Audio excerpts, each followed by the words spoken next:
Hi guys, welcome back to one and only your favorite channel, Delhi High Himanshu Jain channel. What's up guys? I hope you all are doing absolutely fine out there.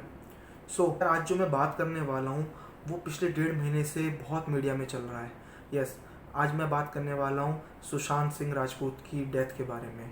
यार बहुत ही sources से पता चला है, बहुत ही मतलब अब तक मीडिया में भी इस चीज़ को इतना नहीं दिखाया गया है ना बताया गया है. बट कुछ सोर्सेज से बहुत कंफर्मेटिव न्यूज़ आई है कि यार जो सुशांत सिंह का जो केस है जिसमें पिछले 1.5 महीने से ऊपर हो गया है, अब तक पुलिस को, सरकार को, हर किसी इंसान को जानना है कि वो एक्चुअल में सुसाइड था या फिर उनका मर्डर हुआ है, क्या हुआ है. किसी को अब तक उस गुत्थी के बारे में कुछ नहीं पता चल रहा है और रोज़ नए नए पहलू सामने आ जाते हैं, जैसा कि आप सब और हम सब देख रहे हैं मीडिया में. बट उसके बारे में आज ही लेटेस्ट न्यूज़ ये बहुत बड़ी पता चली है कि एक्चुअल में सुशांत सिंह राजपूत का हो सकता है जल्दी से इस केस को सॉल्व कर दिया जाए और उसमें पता चले कि इनकी जो मतलब बताया गया है सुसाइड हुआ है वो सुसाइड ना मर्डर हो. बिकॉज सोर्सेज से ये पता चला है कि इनकी जो एक्स मैनेजर थी दिशा, उनके साथ भी कुछ ऐसी मिसहैपनिंग हुई है. वो इनकी मौत से एक हफ्ते पहले उनकी भी सुसाइड हुई थी, उनकी भी सुसाइड बताई गई थी, उन्होंने भी एक हफ्ते पहले सुसाइड किया है. तो उनकी और इनकी मौत में हो सकता है दोनों के बीच में कनेक्शन हो. अब वो कनेक्शन कैसे है मैं आपको बताता हूँ. सुशांत की मौत से एक हफ्ता पहले दिशा ने भी आत्महत्या की थी, ऐसा बताया गया. बट लेकिन रिपोर्ट से पता चला है उनकी आत्महत्या नहीं थी, उनका भी मर्डर किया गया था. उनके जो बॉयफ्रेंड हैं, उनके करंट बॉयफ्रेंड थे सूरज पंचोली, उनकी उनसे दिशा से कुछ समय से बातचीत नहीं चल रही थी, अनबन चल रही थी किसी बात को लेके. तो वो अपने घर पे थी. उनके फ्रेंड ने अपने वहाँ पे पार्टी रखी थी सूरज पंचोली ने अपने हाउस में. तो वहाँ पे उन्होंने अपनी गर्लफ्रेंड को, दिशा को भी बुलाया. पहले तो वो उन्होंने मना किया कि नहीं मैं नहीं आऊँगी, मेरा मन नहीं है.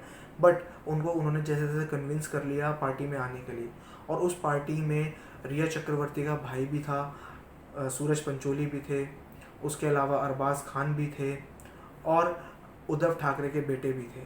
मतलब काफ़ी सारे लोग थे और काफ़ी हाई प्रोफाइल पार्टी थी. और उस पार्टी के बाद उन्होंने उनका रेप किया. रेप करने के बाद उनको 14वें मंजिल से उन्होंने नीचे फेंक दिया. लेकिन ये बताया गया उन्होंने सुसाइड किया. लेकिन एक चीज़ मैं ये ज़रूर बताऊंगा, उस दौरान जब उनका रेप हुआ, रेप के दौरान जब उनको ऊपर से फेंका जा रहा था, उस बीच में उन्होंने सुशांत को कॉल करके ये सारी सच्चाई बताई कि मेरे साथ इन सब ने रेप किया है. और सुशांत को उस सच्चाई के बारे में पता चल गया था. उसी सच्चाई को उन्होंने आगे इन सबको पता चल गया था, जो कि हाई प्रोफाइल मामला था. इसमें उद्धव ठाकरे के बेटे भी शामिल थे, रिया का भाई भी शामिल था, सूरज पंचोली भी थे, हर कोई इसमें केस में इन्वॉल्व था. तो इसको बचाने के लिए उनको पता चला कि ये तो बात सुशांत को पता चल गई है और वो ये आगे बात सबको बता देगा. तो उन्होंने उनका मर्डर भी प्लान किया. उनको मारने के बाद उन्होंने ये बात, सुशांत ने अपनी गर्लफ्रेंड रिया को और अपने फ्रेंड सिद्धार्थ को ये बात उन्होंने उनको बताई, उनको डिस्कस की. इसी बात को लेके रिया ने उनसे लड़ाई की, उनसे झगड़ा किया और महेश भट्ट के कहने पे वो उस घर से उस समय वहाँ से चली गई. क्योंकि कहीं ना कहीं ये प्लान था कि उनके साथ कुछ बुरा होने वाला है, तो वहाँ से लड़के उनके पास से चली गई. और वहाँ से जाने के बाद ही उनके दोस्त को भी ये पता था. और उसी फर्स्ट वीक में सुशांत को एक नई फिल्म ऑफर हुई थी जिसको वो लेके बहुत एक्साइटेड थे. उन्होंने वो फिल्म साइन की थी और उस फिल्म की एक्साइटमेंट में उन्होंने एक पार्टी रखी थी 13th को. और 13th को उन्होंने अपने रिया के भाई को, रिया को, सबको इनवाइट भी किया था पार्टी में. उद्धव ठाकरे के लड़के भी आए थे. तब ही इन्होंने इनकी मर्डर का प्लानिंग की और 13 तारीख को ही इनका मर्डर किया. 13 तारीख को इनकी डॉग की बेल्ट से इनका गला घोट के इनको मार दिया. और अब से इस केस को ऐसा दिखाया जा रहा है कि एक सुसाइडल केस है, it's not a murder case. जबकि सूत्रों से पता चला है कि ये चीज़ इनके साथ हुई है और इन दोनों की कड़ी कहीं ना कहीं आपस में लिंक है.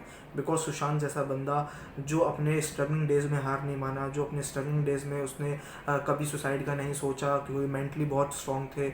उन्होंने कभी नहीं सोचा, उनके पास बहुत सारे बैकअप प्लान्स थे कि अगर मैं ये नहीं बना तो मैं अपनी लाइफ में कुछ और कर लूँगा, अगर मैं वो नहीं बना उसमें भी फेल हो गया तो अपनी लाइफ में कुछ और नया कर लूँगा.